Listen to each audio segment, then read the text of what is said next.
ಕೆಡವಿದಾಗ ಅವ್ರು ಸ್ವತಂತ್ರವಾಗಿ ಭಾರತದ ರಾಜಕಾರಣ ಹಿಡ್ಕೋಬೇಕಾಗಿತ್ತು.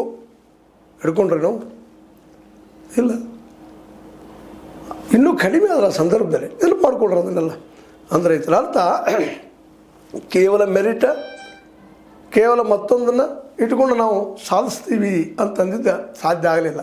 ಆದರೆ ಅದು ನಮ್ಮ ವಾಜಪೇಯಿ ಅವರು ಎಲ್ಲರನ್ನೂ ಒಳಗೊಳ್ಳುವಂತಹ ವಿಚಾರ ಹೇಳ್ತಾ, ಸ್ವದೇಶಿ ಮೂವ್ಮೆಂಟ್ ಹೇಳ್ತಾ ನಿಧಾನಕ್ಕೆ ಇಡೀ ದೇಶದ ತುಂಬ BJP ಜೊತೆಗೆ RSS ಅನ್ನು ಬೆಳೆಸಿದರು. ನಂತರ ಅಧಿಕಾರಕ್ಕೂ ಬಂದರು. ಅವರು ಒಂದು ಕೆಲವಷ್ಟು ವರ್ಷ ಆಳಿದರು. ಆದರೂ ಅವ್ರು ಮೆಜಾರಿಟಿ ಆಗಲಿಲ್ಲ. ನಾವು ಇಲ್ಲ, ನಾವು ಮೆಜಾರಿಟಿ ಆಗಿದ್ದು ನಾವು ಬೇಕಾದ ಮಾಡ್ತಿದ್ವಿ, ಬಡತನ ಹೋಗಲಾಡಿಸ್ತಿದ್ವಿ, ಎಲ್ಲರೂ ಉದ್ಯೋಗ ಕೊಡ್ತಿದ್ವಿ ಅಂತ ಹೇಳಿದರು. ಆ ನೆಲೆಯಲ್ಲಿ RSS ಬದಲಾವಣೆ ಆಗ್ತಾ ಅಲ್ಲಿ OBCಗೆ ಮತ್ತು ಇವತ್ತು ರಿಸರ್ವೇಷನ್ ವಿರೋಧ ಮಾಡ್ತಾ ಇಲ್ಲ, ಸ್ವತಃ ಹೇಳ್ತಾ ಇದ್ದಾರೆ. ಮತ್ತು ಒಂದು ಕಾಲಕ್ಕೆ ಇದು RSSದ ನಾಗ್ಪುರದ ಕಚೇರಿ ಮೇಲೆ ತ್ರಿವರ್ಣ ಧ್ವಜ ಇರಲಿಲ್ಲ, ಭಗವಾ ಧ್ವಜ ಇತ್ತು. ಇವತ್ತು ರಾಷ್ಟ್ರೀಯವಾದಿಗಳೇ ಆಗಿಬಿಟ್ಟಿದ್ದಾರೆ ಅವರು.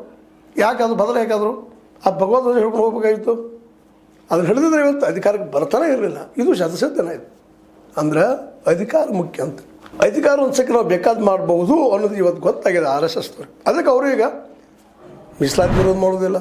ನಮ್ಮವ್ರು ಈ OBC ಪ್ರೈಮ್ ಮಿನಿಸ್ಟರ್ ಮಾಡಿವಿ, ನಾವು ಕಾಂಗ್ರೆಸ್ಸಿಗರು ಮಾಡಲಿಲ್ಲ ಅಂತ ಹೇಳ್ತಾ ಇದ್ದಾರೆ. ಭಾಳ ಸಂತೋಷ. ಇಷ್ಟರೇ ಬದಲಾದಾರಲ್ಲ ಅವರು. ಇವತ್ತು ಅಂಬೇಡ್ಕರ್ ನಮ್ಮ ಹೊಡ್ಲಿಕ್ಕಿದ್ದಾರೆ. ಇದು ಭಾಳ ಖುಷಿ ಪಡೋ ವಿಷಯ.